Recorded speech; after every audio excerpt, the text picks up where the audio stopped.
Joining me now is Bill Browder. He is also the author of Freezing Order, a true story of Vladimir Putin's money laundering operation, and also the book Red Notice. Bill, thank you for being with us this morning.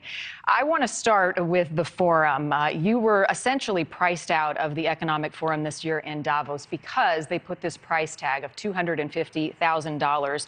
It is much more than you've ever had to pay in the past. You've been there for 27 years prior. Who doesn't want you there?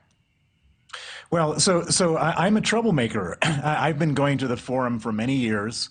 I was going there when the Russians were welcome with red carpet. And I've always been going there and saying to everybody there that Putin is a criminal, a murderer. He needs to be isolated, and businesses should not invest in Russia. And that caused a lot of tensions. The Russians didn't like me. I think the forum didn't like me. And just last year, as I was finishing up my 27th year, they said, "Oh, and by the way, we're now going to jack up your entrance fee from $70,000 up to $250,000." Now, I should point out that $70,000 is an obscene amount of money to pay to attend a conference, but it was worthwhile because a lot of heads of state were there and a lot of important people who I could advocate for a tough stance on Russia. But $250,000 is absurd. You could buy a house for $250,000.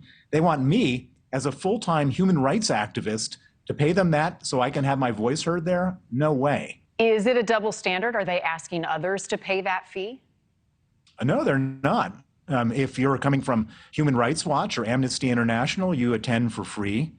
But because I'm advocating for something which is controversial, painful for the Russians, and sort of outside the lane, the main lane of the forum, which is to confiscate $350 billion of Russian central bank reserves, I think that it's probably more convenient for me not to be there so they can deplatform me. Well, I'm wondering, are there groups investing in Russia right now that they don't want the world to know what they're doing that are at this conference? Well, I think there's a lot of corporations that said that they were divesting from Russia. Remember, after Putin invaded Ukraine, there was huge pressure on people to get out of Russia. And there was a lot of businesses that haven't gotten out of Russia. For example, BP, the oil company, said that they were going to divest from Russia and still haven't. Unilever still sells ice cream in Russia, and on and on and on. And so, it's sort of I'm sort of the stink bomb in the room. I'm the guy who is saying the king's not wearing any clothes. And the easy way to get rid of me is just to say, we're going to jack up your price. And if you want to pay $250,000 to attend our conference, then welcome. But otherwise, they put up some statement that I saw on your screen about we welcome people with considerably less resources. Well, I don't think any activist, civil society leader in their right mind would pay $250,000 to attend some business conference where where they're getting the money. Well, it's no secret, Bill, that Putin doesn't like you. I know you have feared for your own life in the past because of your stance. You raise issues that many would like to ignore, and you challenge the Russians at every chance you can get. There's another layer to this that I want to get your thoughts on, though, to the tune of $230 million. Switzerland, there are reports, will return millions of dollars in stolen money back to the Russian oligarchs. It's really the subject of your writing.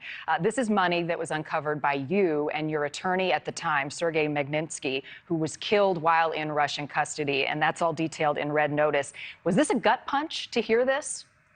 Horrible. So Sergei Magnitsky discovered the theft of $230 million of Russian government money, taxes that we paid. He exposed it. He was tortured for 358 days, and he was murdered on November 16th, 2009, at the age of 37. I made it my life's work to go after his killers and the people who profited from his killing.